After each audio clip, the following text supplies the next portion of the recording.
कहते हैं ना, जो वक्त करता है वो वक्त करता है, वो वक्त करके ही छोड़ता है। ये कुछ होता नहीं है, भाग्य में जो ईश्वर ने लिखा है, जो ईश्वर ने लिखा है वो आपको मिलके रहता है। किसी बुजुर्ग की कोई पेंशन लगती है, उसे किसका काम करवाते हैं, किसी की कोई समस्या हल करते हैं, किसको घर का लोन, प्रधानमंत्री आवास योजना में घर बनने का सौभाग्य मिलता है। इससे बड़ा पुण्य मुझे तो लगता नहीं कि दुनिया में ऐसा कोई मंदिर होगा जो अवसर देता है कि आप पुण्य करें और आपको इसी जन्म में आपको रिजल्ट मिले। बहुत ही बड़ा गिफ्ट था। अभी पूरे तकरीबन मुझे 7 साल हो गए देखते को, अभी तक कोई मंत्रिमंडल में कोई मंत्री नहीं मिला अपने जिले को। ये मैं आपके चैनल के माध्यम से कोई अपनी पार्टी का प्रचार प्रसार करने नहीं है। मैं साझा बंदा हूँ, तो मैं आपसे वो हर सवाल करूंगा जो जनता के लिए हो।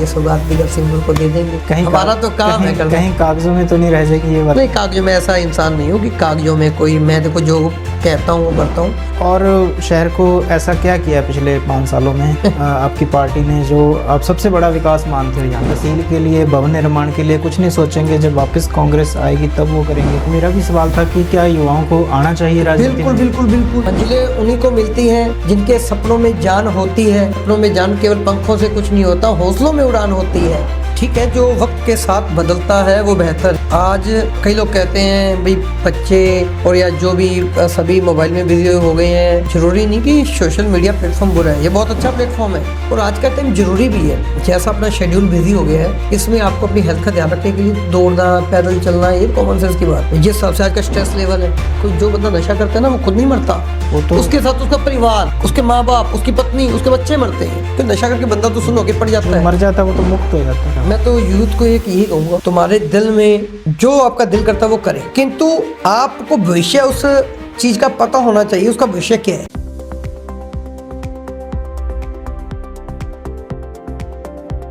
गौरव जी, स्वागत है आपका हमारे गुरु टॉक्स के शो पर। तो सबसे पहले गौरव जी आपसे जानना चाहूंगा कि राजनीति में आप कब से आए? ये बचपन से ही आपका ख्वाब था राजनीति में आना, या बताइए इसके बारे में। पहले तो धन्यवाद करता हूँ, बहुत ही सौभाग्यशाली हूँ कि आज मुझे गुरु टॉक्स में आने का मौका मिला। धन्यवाद करता हूँ आपका और आपके चैनल का। Thank you sir. राजनीति की जो शुरुआत हुई थी, मैं अपने कॉलेज टाइम से मेरी शुरुआत हुई। ठीक है जी। मेरे जो सीनियर्स थे कॉलेज में, उनको देखकर मैं बहुत प्रेरित होता था। तब ABVP का मैं सदस्य भी था। ठीक है। और मैंने चुनावों का HD बिहानी में फॉर्म भरना था। कुछ कारणवश मेरे डॉक्यूमेंट्स पूरे ना होने के कारण मैं फॉर्म भर नहीं सका। जो मेरे भाई थे उन्होंने फॉर्म भरा और जीत हासिल हुई, करीबन 24 वोटों से जीते थे।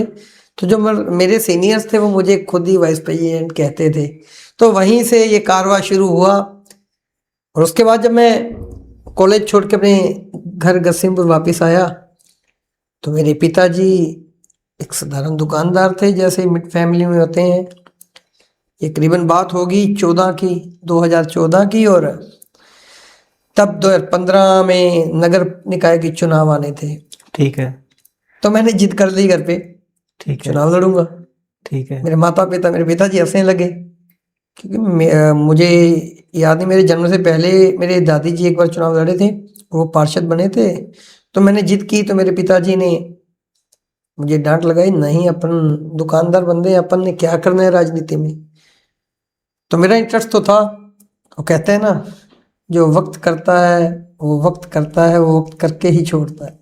ये कुछ होता नहीं है, भाग्य में जो ईश्वर ने लिखा है, जो ईश्वर ने लिखा है वो आपको मिलके रहता है। मेहनत करनी इंसान के हाथ में, जो ईश्वर ने आपको देना है वो देकर ही छोड़ेगा। तो मैंने जिद करके मैंने फार्म भर दिया, जनता पीछे लग गई और ईश्वर ने मुझे अच्छे वोटों से जिता दिया। और नगर पालिका में फिर मेरे पिताजी की मेहनत वो थी। मेरे पिताजी ने मुझे वाइस चेयरमैन जो मैं बना था 2015 से 20 में, वो मेरे पिताजी की बदौलत बना था। ठीक है। आज मेरे पिताजी संसार में नहीं है, किंतु आज भी मेरे आंखों में आंसू झलकते हैं जब मैं मेरे पिताजी को याद करता हूँ। तो मैं तो ईश्वर से कामना करता हूँ मेरे पिताजी और मेरी माताजी जैसा माँ बाप तो हर किसी को दे। तो यहाँ से एक कारवां शुरू हुआ। तो पहली बार में आपने शुरुआत करी और फर्स्ट टाइम में आप जीत गए, तो कभी हार का सामना नहीं हुआ? अभी तक तो ईश्वर की बदौलत क्या, एक बार ही चुनाव लड़ा था और जीत गया। उसके बाद अभी बीच में मुझे पार्टी की जिम्मेदारी दी, क्योंकि सुएग जी मैं आपको बता दूं, एक चुनाव और एक संगठन, ये दोनों अलग अलग हैं। चुनाव पार्टी होती है वो संगठन। अब मैं संगठन में, मैं संगठन का, जैसे मैं मुझे अब बीजेपी का प्रेसिडेंट बनाया, ये संगठन का काम है। संगठन का मतलब हम जो पार्टी के लिए करते हैं। ठीक है। और जब चुनाव लड़े थे तब वो एक अलग वे है। तब मुझे इस अपने संगठन के बारे में धीरे धीरे पता चलने लगा। अब सौभाग्यशाली हूँ, करीबन 1 साल से मैं पार्टी की सेवा कर रहा हूँ। और आपको अगर फिर से, आप पहले वाइस चेयरमैन बने और अब चेयरमैन बनने का अगर आपको मौका मिलता है गजसिंहपुर के अंदर, तो क्या चीज़ें आपने उस टाइम पे फील करी थी जो रह गई थी करने वाली और अब आप करोगे? ऐसे सुवेग जी, चेयरमैन बनना ना बनना, ये मैं, ईश्वर जो करता है अच्छा करता है। मुझे कोई इतना भी नहीं है कि मैंने चेयरमैन बनना है। ईश्वर ने जिनके सिर पे ताज देना है, ईश्वर उसको देगा। और मैं ईश्वर से कामना करता हूँ जो इस ताज के लिए योग्यशाली हो, मैं आज भी ईश्वर से कहता हूँ उसी को ये ताज मिले। क्योंकि ये चेयरमैन केवल नाम के लिए चेयरमैन नहीं, चेयरमैन ये जनता की सेवा करने के लिए बनता है। मैं वाइस चेयरमैन था, कोई मैं नाम, मुझे नाम से मुझे कोई जरूरत नहीं है। ईश्वर ने नाम बहुत दे दिया। अगर ईश्वर ने मुझे कभी जिंदगी में मौका दिया सेवा करने का, मैं सेवा करूंगा। ये सेवा करने का एक प्लेटफॉर्म है। कहते हैं ना, एक संस्थाएं होती हैं अपने सेवा करते हैं। नगर निकाय, नगर पालिका, ग्राम पंचायत, ये एक प्लेटफॉर्म है जिसमें आप दुआएं ले सकते हैं लोगों की। डजंट मैटर कि आप किस वे में ले रहे हैं, अपने लंगर लगाते हैं, कीर्तन करते हैं, ये भी एक सेवा का एक मंदिर है। वो किसी बुजुर्ग की कोई पेंशन लगती है, उसे किसका काम करवाते हैं, किसी की कोई समस्या हल करते हैं, किसी को घर का प्रधानमंत्री आवास योजना में घर बनने का सौभाग्य मिलता है। इससे बड़ा पुण्य मुझे तो लगता नहीं कि दुनिया में ऐसा कोई मंदिर होगा जो अवसर देता कि आप पुण्य करें और आपको इसी जन्म में आपको रिजल्ट मिले। तो उस टाइम पे कोई चैलेंज भी आए थे जब आपने ये रोल निभाया? हाँ बिल्कुल, बहुत चैलेंजिंग थी। एक तो मैं नया नया था, मेरी करीबन मैं 22-23 वर्ष का था जब मैं वाइस चेयरमैन बना था। और तब इतना, कहते हैं तजुर्बा धीरे धीरे आता है। तो कहते हैं जितना घिसते हैं तभी रिश्ते हैं। बिल्कुल। तो जब जितना घिसेंगे, राजनीति शॉर्टकट नहीं है, राजनीति में कोई शॉर्टकट नहीं है सुवेग जी। भजन लाल जी जो हमारे मुख्यमंत्री बने हैं, इन्होंने करीबन 30 से 35 साल पहले पार्टी की सेवा की है। और आज देख लीजिए पार्टी ने उनको कहाँ मुख्यमंत्री बना दिया। जो सेवा करेगा उसको जरूर मेवा मिलेगा। तो बीजेपी, कांग्रेस या कोई और पार्टी, तो आपकी एक सवाल है आपसे, तो आपने बीजेपी के साथ ही जुड़ना उचित क्यों समझा, क्यों जुड़े, आपने कोई और पार्टी क्यों नहीं चुनी? एक्चुअली मैं एक वेल एजुकेटेड पर्सन हूँ। मैं करीबन, पहले मैं एबीवीपी से जुड़ा था। मुझे बीजेपी, भारतीय जनता पार्टी की विचारधारा अच्छी लगती है। सबसे अच्छी विचारधारा इनकी, इसमें कोई परिवारवाद नहीं है। जहाँ परिवारवाद होता है, मुझे कांग्रेस तो अच्छी नहीं लगती, उसमें परिवारवाद चलता है। आज मेरी पीढ़ी आगे चल के हकदार वो नहीं है। राजनीति में आप कभी कुर्सी के हकदार नहीं है। और बीजेपी आप देख लीजिए, आपके पास अभी आपके सामने एग्जाम्पल है। भजन लाल जी मुख्यमंत्री बने, दिल्ली में रेखा गुप्ता जी मुख्यमंत्री बनी, योगी जी मुख्यमंत्री बने। भारतीय जनता पार्टी जो है, कहते ना, जो कहती है वो करती है। सबका साथ सबका विकास, मुझे इनकी विचारधारा अच्छी लगी। अटल जी थे, उनकी मैं जीवनी पढ़ता हूँ, अमेजिंग। योगी जी की मैं जीवनी पढ़ता हूँ, अमेजिंग। मोदी जी की मैं जीवनी पढ़ता हूँ, डेट्स अमेजिंग। पार्टी में आने से पहले बहुत कुछ पढ़ चुके थे या पार्टी में आने के बाद ये चीजें पता लगी? एक्चुअली जब मैं नगर निकाय का चुनाव जीता था, मैं वाइस चेयरमैन बना था ना, मेरी तब से पढ़ना मुझे अच्छा लगता है। आज भी मेरे ऑफिस में करीबन 200 से 250 किताबें पढ़ी हैं। मैंने भगत सिंह की सारी जीवनी पढ़ रखी है, सुभाष चंद्र बोस जी की पढ़ रखी है, मोदी जी की पढ़ रखी है, योगी जी की पढ़ रखी है। मुझे पढ़ना बहुत अच्छा लगता है। और पढ़ना मुझे, जिसकी विचारधारा अच्छी लगती है, तो मैंने आज पार्टी की सेवा कर रहा हूँ। और परमात्मा ने जितनी सेवा लिखी उतनी करेंगे।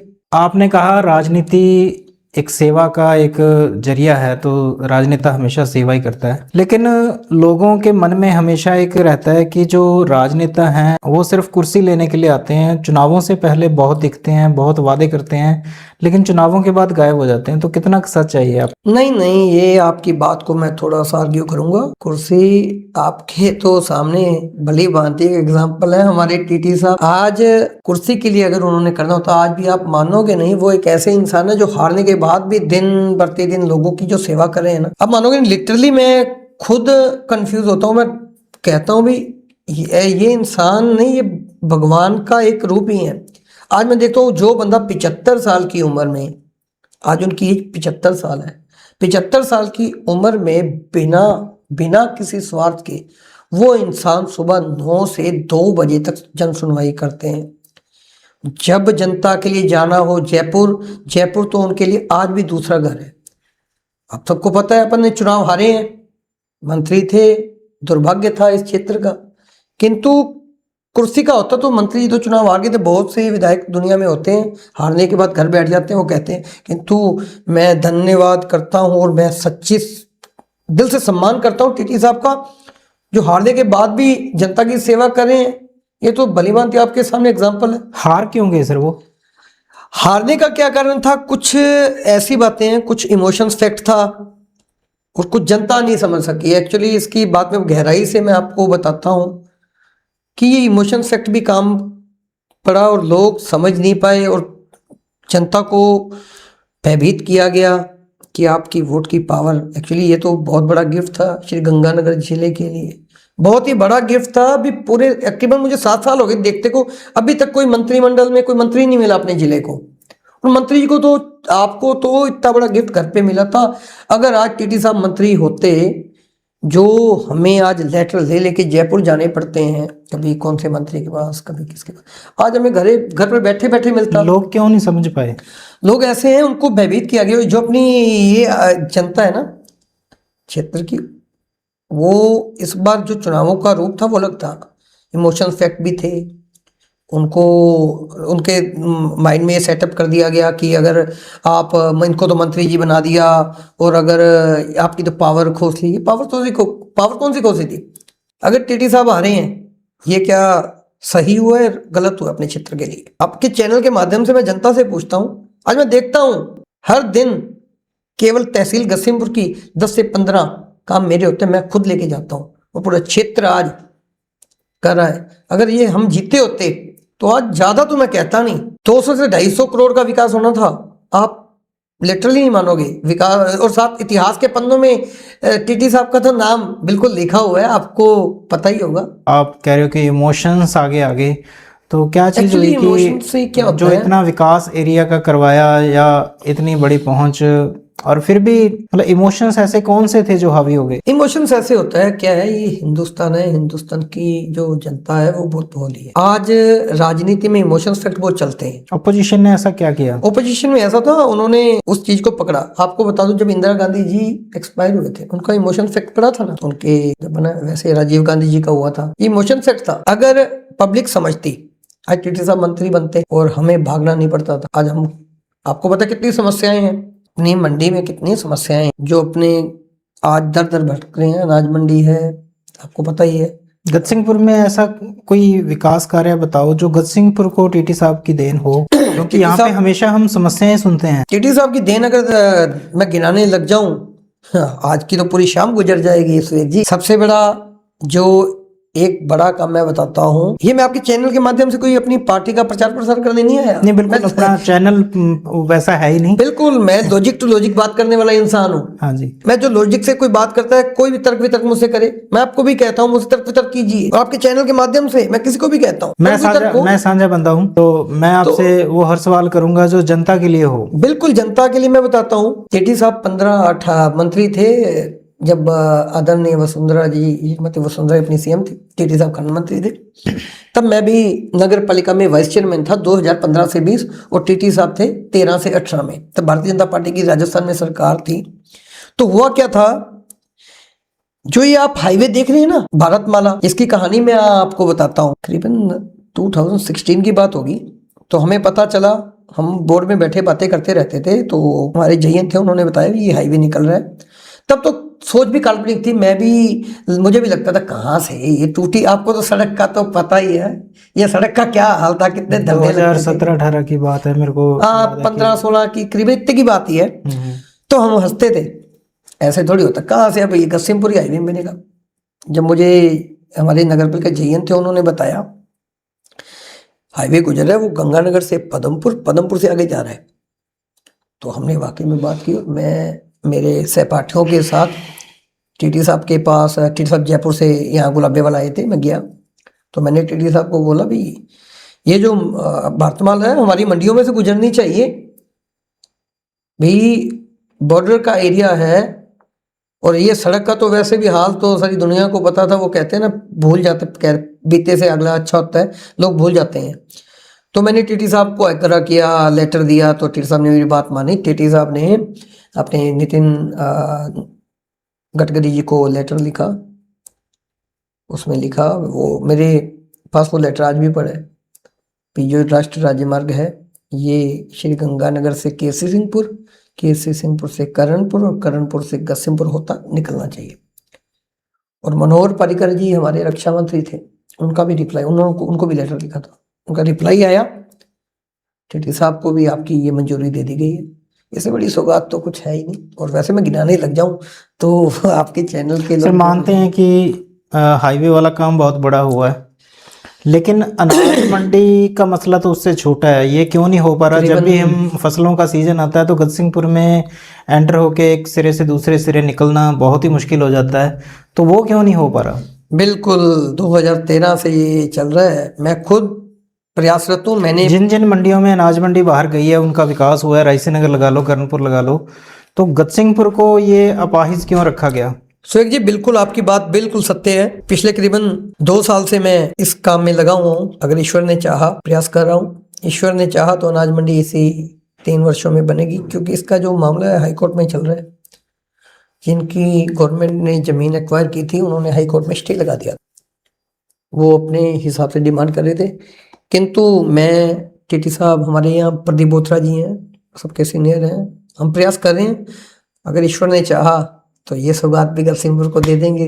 कहीं हमारा तो काम है करना। कहीं कागजों में तो नहीं रह जाएगी ये बात? नहीं, कागजों में ऐसा इंसान नहीं हूँ कि कागजों में कोई, मैं देखो जो कहता हूँ वो करता हूँ। मेरा काम है प्रयास करना। मैं भी इंसान हूँ। आज ईश्वर ने मुझे सेवा करने का मौका दिया है तो मैं सेवा कर सकता हूँ। अब मंदिर में भी जाते हैं, भगवान को हम पहले निवेदन, हे भगवान हमारी ये कामना पूरी करना।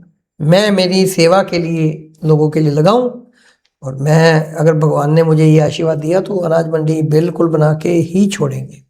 बाकी ईश्वर, जो ईश्वर जब करता है सही करता है। मुझे ईश्वर पर पूरा भरोसा, और ईश्वर करेगा।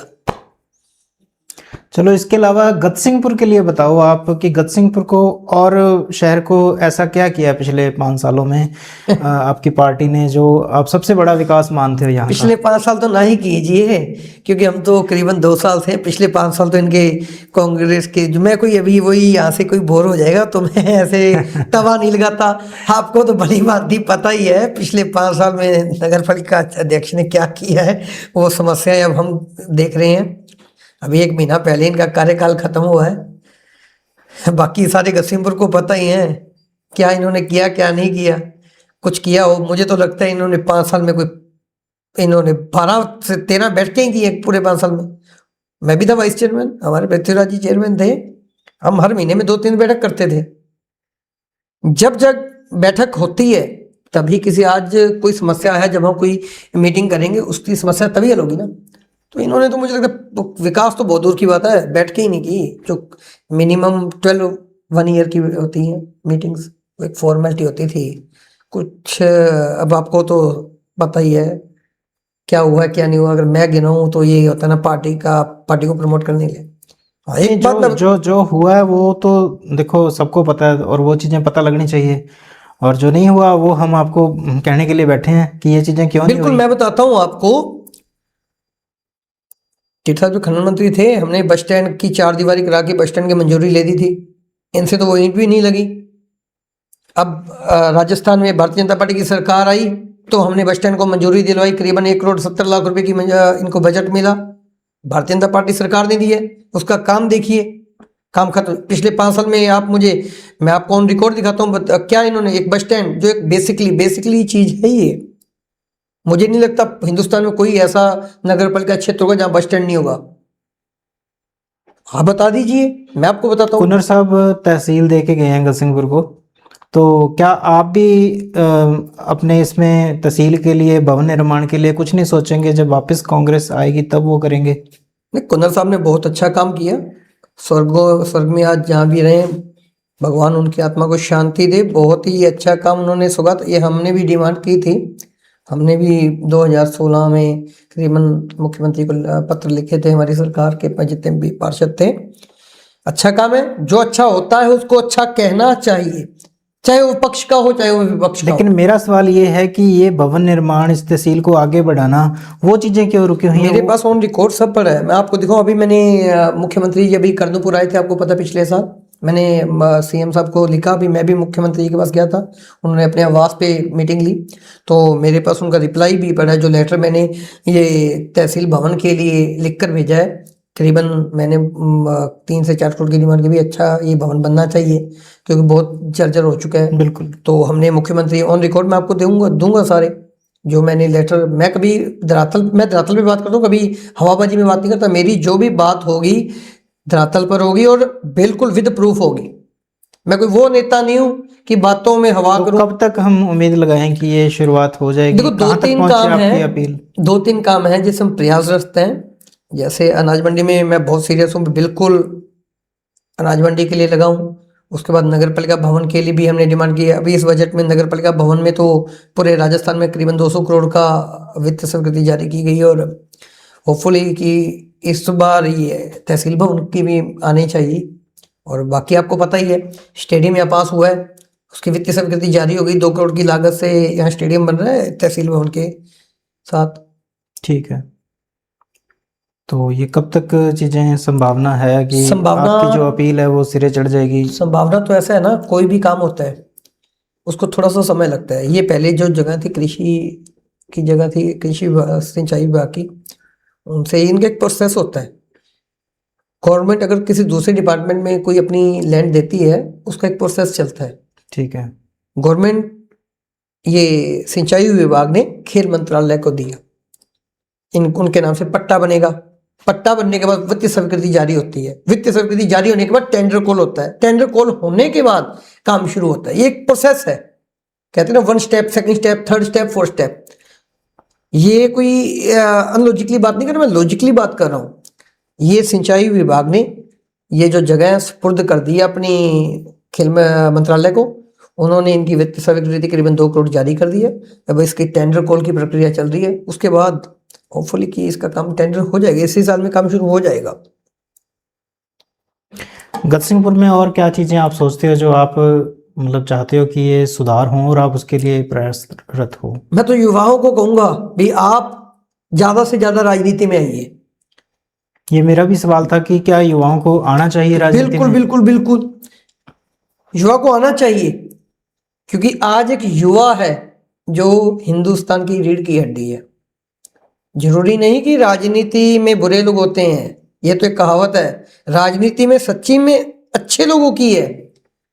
राजनीति एक ऐसा प्लेटफॉर्म है जिसमें आप लोगों की जितनी समस्याएं हैं उनको सुलझा सकते हैं। एक कहते हैं ना, मंजिलें उन्हीं को मिलती हैं जिनके सपनों में जान होती है।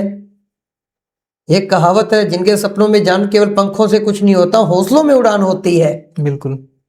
हौसलों में उड़ान होनी चाहिए, आत्मविश्वास होना चाहिए। मैं तो हर युवा को कहूंगा कि आप आए, अपनी भागीदारी दें। 2015 से जो 20 का वोट था वो सारे युवाओं का वोट था। आप तब का विकास देख लीजिए और 20 से 25 का विकास देख लीजिए। और इवन एजुकेटेड बिल्कुल वेल आना चाहिए, बिल्कुल। जो सही को सही, तब आदरणीय वसुंधरा जी ने ये लगाया था भी, 10th और 12th पास का था मेरे ख्याल से। अब एजुकेटेड होगा कोई तभी तो कुछ होगा ना। आज मुझे पढ़ना ही नहीं आता, लिखना ही नहीं आता, अंगूठा मैं करके क्या करूंगा। राजनीति में युवाओं की तो बहुत जरूरत है। मैं तो अपने दोस्तों को भी कहता हूँ, जितने भी मेरी युवा टीम है, मेरे दोस्त हैं, बहुत उनका धन्यवाद जो मेरे साथ जुड़ते हैं और मुझे बहुत अच्छा लगता है और मेरे साथ धरातल पर काम करते हैं। वो तो युवा आएगा तो सशक्त राजस्थान बनेगा, सशक्त गतसिंहपुर बनेगा। युवाओं की अगर बात हुई है तो युवाओं से रिलेटेड 2 मुद्दे हैं जो बहुत जरूरी हैं, बात होनी चाहिए। बिल्कुल जी। एक तो ये है कि युवाओं को रोजगार की सबसे बड़ी कमी है, तो आपकी सरकार, आपकी पार्टी क्या ऐसा कर रही है, क्या ऐसा करेगी कि इस समस्या से निजात मिल सके? अभी आपको पता ही है, आदरणीय हमारे मुख्यमंत्री भजनलाल जी ने 1 लाख नौकरियों का प्रावधान दिया है। ये सरकार तो युवाओं के लिए प्रेरित है। युवा को कहूँगा, पढ़ो लिखो, तैयारी करो। अभी नौकरियों की तो कोई कमी नहीं है। सरकार नई भर्ती पे नई भर्ती लगा रही है। ये कोई पुरानी सरकार जैसे पेपर लीक वाला सिस्टम नहीं है। ये भारतीय जनता पार्टी है, नीट एंड क्लीन है। पहले आपको पता ही है पिछली गवर्नमेंट में पेपर लीक होते थे, जो अभी कितना उसका मुद्दा बना, जो पुलिस विभाग में जिनके हुए हैं सस्पेंड, उनके पेपर मिल गए थे। कितने जो बच्चे जो थे काबिल, वो तो उस पद पे जा नहीं सके, जो काबिल नहीं थे वो बन गए। और इसमें सरकार का तो इंटरफेरेंस है ना।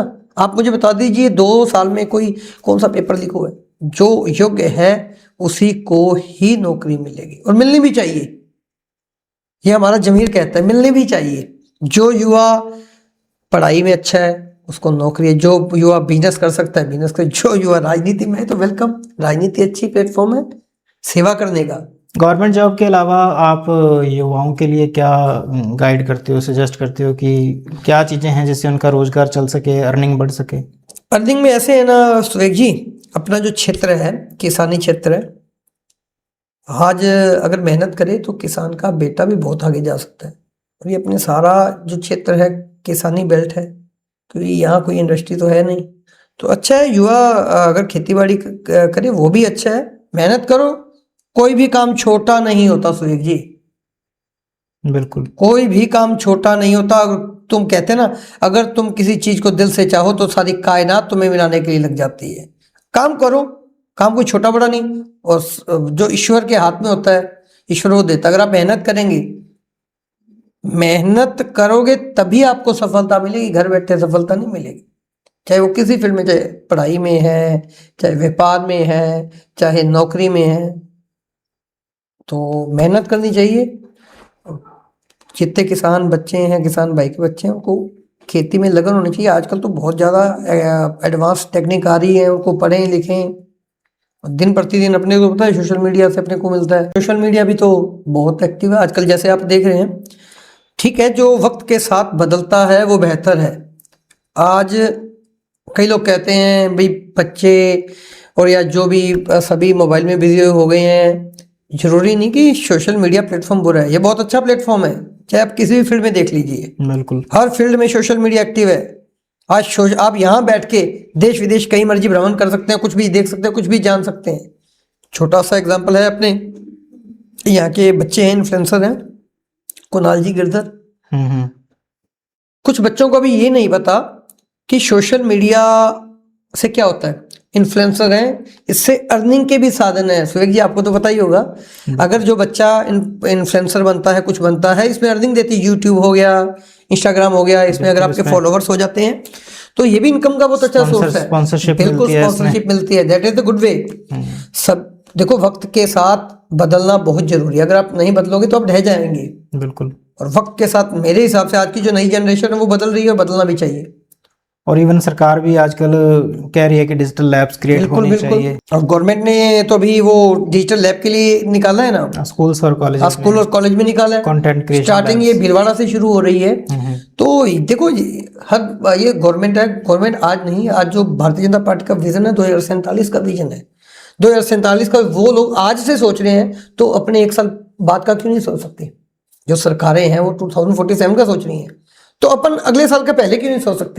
अगर आप इस दौर में पीछे रह जाएंगे तो आप पीछे पीछे पीछे रहते जाएंगे। वो जमाना गया, अपनाना पड़ेगा जो नई अपॉर्चुनिटीज आ रही ये है। नया दौर है, नए घोड़े, नए सवारी, नए जो भी है, नए तरीके से चलना चाहिए। आप भी आजकल सोशल मीडिया पे पूरी कैंपेनिंग कर रहे हो, दिखते हो, तो क्या ये मतलब सोशल मीडिया पे एक्टिव हो या रियल में? नहीं, देखो जी, मैं तो social media is a platform to all over public की। सोशल मीडिया एक ऐसा प्लेटफॉर्म है, आप अपनी बात लोगों तक बहुत इजीली पहुंचा सकते हो। मैं एक धरातल का नेता हूँ और सोशल मीडिया मेरा हेल्पर है। मैं तो जनता के धरातल से जुड़ा हूँ। जो ये मेरे बच्चे हैं, मेरे सारे टीम है, ये करते हैं इंस्टाग्राम पे जो बनाते हैं। और मुझे क्या इसमें, अब तो हमें गवर्नमेंट भी पार्टी भी कहती है, आप कोई भी अपना कोई मैसेजेस अगर ज़्यादा लोगों में वायरल करना चाहते हैं, जो लोग देखें, आज का टाइम है, तो सोशल मीडिया मेरा एक दोस्त है। इंस्टाग्राम, फेसबुक, ये मेरा दोस्त है। तो मैं अपना मैसेज जल्दी से जल्दी सब जगह पहुंचाता हूँ। बिल्कुल। और जो मैं नेता हूँ मैं धरातल का हूँ। मैं जो सुनता हूँ समस्या धरातल पे सुनता हूँ। मेरा यहाँ कार्यालय है, मैं सुबह 10 बजे से लेकर रोज शाम तक सुनता हूँ। मैं कोई ये कहानी नहीं है कि सोशल मीडिया पे डिपेंड हूँ, ये तो प्लेटफॉर्म है जी। आप एक्टिवली पार्टिसिपेट कर रहे हो रन फॉर फन मैराथन जो चल रही है गतसिंहपुर के अंदर, बड़ा अच्छा इनिशिएटिव है संजय जुनेजा जी का। उनके साथ भी हमने पॉडकास्ट किया, तो गोल्ड मेडलिस्ट हैं, तो उसमें भी आप दिखते हो। तो क्या चीज़ें बच्चे उन चीज़ों को पॉजिटिवली ले रहे हैं और बढ़ रहे हैं पार्टिसिपेंट्स, कैसा है उसका? बिल्कुल जी, रन फॉर फन। मेरी तो एक आज से कोई 6 महीने साल पहले जब ये शुरू हुआ तो थी मेरी संजय जी भाई साहब से बात होती थी। मैं तो खुद बहुत एक्टिव हूँ, मुझे सुबह पैदल चलना बहुत अच्छा लगता है। और संजय जी भाई साहब ने जब हमने शुरू किया, ये कारवा छोटा था, उसके बाद ये कारवा बढ़ता बढ़ता बढ़ता चला गया। आज पिछली जो मैराथन हुई थी उसमें करीबन 500 से 600 बच्चे थे। ठीक और है। अच्छा है, ये गुड हैबिट है ना। बिल्कुल। ये सुबह सुबह वॉक करना। संजय भाई साहब तो बहुत ज़्यादा एक्टिव हैं, वो तो इतना आपको पता है गोल्ड मेडलिस्ट हैं, वो डेली रनिंग करते हैं। और आज का टाइम जरूरी भी है, जैसा अपना शेड्यूल बिजी हो गया है, इसमें आपको अपनी हेल्थ का ध्यान रखने के लिए दौड़ना, पैदल चलना, ये कॉमन सेंस की बात है। ये सबसे आज का स्ट्रेस लेवल है। युवाओं के लिए जो दूसरी प्रॉब्लम थी, मैं बात कर रहा था नशे की, तो उसको भी कहीं ना कहीं इससे रोका जा सकता है। बिल्कुल बिल्कुल बिल्कुल जी। ये नशे की जो प्रवृत्ति है, ये तो सच में, ये केवल गस्सिमपुर नहीं, पूरे क्षेत्र में अपने देख ही रहे हैं, नशा दिन प्रतिदिन बहुत बढ़ता जा रहा है। तो सच है। आप भी इसके लिए कुछ इनिशिएटिव्स ले रहे हो नशे को रोकने के लिए, या कैसे? एक्चुअली बिल्कुल, जितने मेरे युवा दोस्त हैं, मेरे भाई हैं, जितने भी मेरी टीम के मेंबर हैं, मैं उनको सबको कहता हूँ कि भाइयों इस चीज़ से बच जाओ। आप काम ना करो चाहे कोई बात नहीं, आप फ्री रह लो, मुझे कोई दिक्कत नहीं है, किंतु आप कभी जिंदगी में नशे की लाइन में मत घुस जाना। क्योंकि नशा एक कहावत है, नशा खुद नहीं मारता। कोई जो बंदा नशा करता है ना, वो खुद नहीं मरता, वो तो उसके साथ उसका परिवार, बिल्कुल, उसके माँ बाप, उसकी पत्नी, उसके बच्चे मरते हैं। कि नशा करके बंदा तो सुनो के पड़ जाता जो है, मर जाता है वो तो मुक्त हो जाता है, मुक्त है। पीछे और वाले नशा सबको पता है जी, ये बहुत बुरी चीज है। कोई नेताओं की तरह कोई भाषण नहीं है कि मैं आगे भाषण दूंगा चला जाऊंगा। धरातल पर देखा जाए तो नशा खत्म करना हमारे खुद के हाथ में है। आज कोई ना कोई स्टेप उठाना जरूरी है।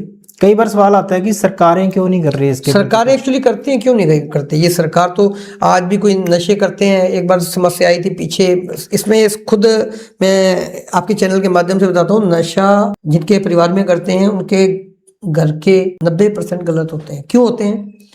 जब उनके माँ बाप को या उनके परिवार वालों को पता लगता है भी ये नशा करता है, नशा जो नशा करता है वही नशा बेचता है, ये भी सत्य है। जो नशा करेगा वही बेचेगा, क्योंकि उसको संसाधन खत्म हो जाते हैं, वो अर्निंग के लिए नशा करता है। और जब कोई ऐसा हादसा हो जाता है, उनके माँ बाप उनको सपोर्ट करते हैं जी, ये कि नशा अगर खत्म कर दे तो सबसे पहले जो नशा करता है उसके परिवार वालों को स्टेप आगे उठाना पड़ेगा। पुलिस अपना काम करेगी, हम अपना काम करेंगे, किंतु ये कम्युनिकेशन होकर ये काम होगा ना। अब मैं कह दूं भी कल ही नशा खत्म हो जाएगा, दैट इज नॉट पॉसिबल। तो धीरे धीरे धीरे लोगों में अपने बदलेंगे, लोगों की सोच बदलेंगे। और लोगों को कई बार कहते हैं कुछ अच्छा करने के लिए कुछ बुरा बनना पड़ता है। कोई गस्सिमपुर के मैं जितने भी नगर निवासी हैं, दोस्त हैं, उनको कहता हूँ आप एक ग्रुप बनाइए, मैं आपका साथ देता हूँ, पर किसी के कंधे पे रख के गोली चलाने का काम मुझे नहीं आता। आज मैं कहता हूँ चलो सुरेख जी, ये बंदा नशा करता, आप थाने में इसकी एप्लीकेशन लेके जाओ, आपकी दुश्मनी पड़ जाएगी। बिल्कुल, और ये सच्चाई है, ये अटल सत्य है। मिलजुल के करेंगे तो नशा खत्म होगा, क्यों नहीं होगा? पर कम्युनिकेट तो होना पड़ेगा, इकट्ठा होना पड़ेगा सबको। आज कोई मुझे कहे गौरव जी आप जाके इसकी एप्लीकेशन, क्यों भाई, सब चलो ना, मैं भी चलूंगा सबसे पहले। किंतु जिस परिवार का सदस्य है उनके परिवार वालों को भी आना चाहिए, वो उस बात को हाइड करते हैं।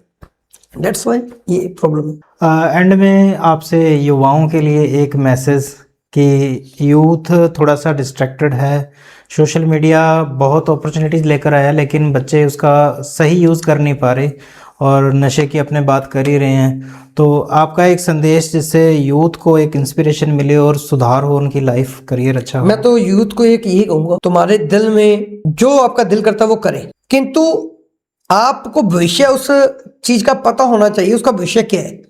अगर आप खेलों में जाना चाहते हैं तो आप खेलों में अपने लगन से मेहनत करें, ताकि आप उस चीज को जब तक अचीव नहीं करते आपको नींद नहीं आनी चाहिए।